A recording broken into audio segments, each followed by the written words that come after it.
Thank you, House Chair. House Chair, the ACDP wishes to commend the Judiciary and the OCJ for the support it provides to the Judiciary. The Judiciary have not wavered in holding the Executive and even Parliament to account and have been a bulwark against state capture and reckless executive decisions. We are also fully supportive of courts holding ministers personally liable for legal costs caused by reckless political decisions, such as the SASSA pension and welfare grant scandal.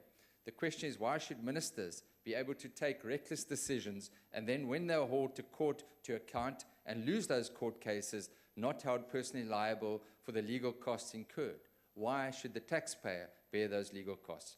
Of course, if Parliament exercised its oversight role more effectively in holding such ministers to account, such litigation would be unnecessary.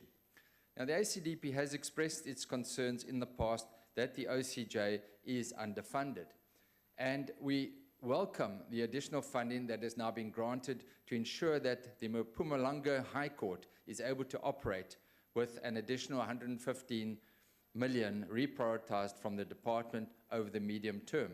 We look forward to Judge President Lauded sitting at this new High Court and it becoming fully operational as soon as possible.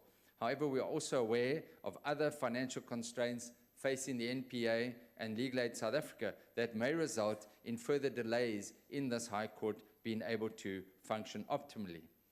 The ACDP shares the committee's frustration that it is unable to properly gauge the effectiveness of court performance, including the performance of the Land Claims Court, as the OCJ could understandably not respond on behalf of the Judiciary and is unable to provide these statistics.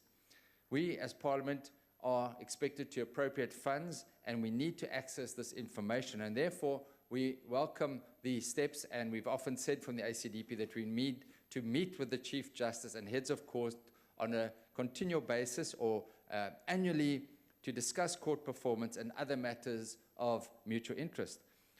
Minister, an issue which I'm puzzled about is the judicial, and why is it the judges write these judgments but can't access them?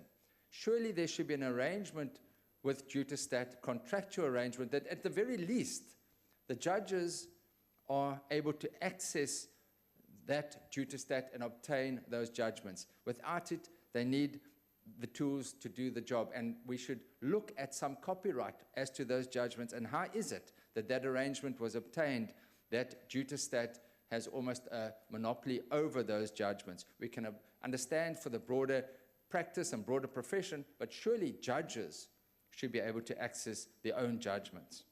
We also agree that the Land Claims Court should be given greater capacity, more judges, additional judges on a permanent basis. Many land claimants have not yet had their claims finalized, those claims that were lodged many, many years ago, and the delay in the finalization of these cases obviously aggravates an already very emotive and volatile issue.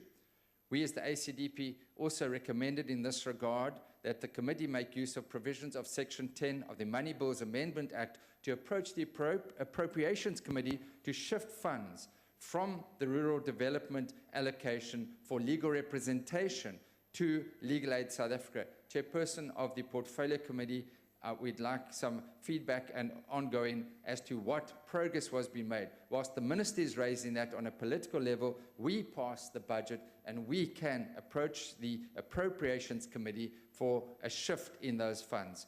From the ACDP side, we support this budget vote. I thank you.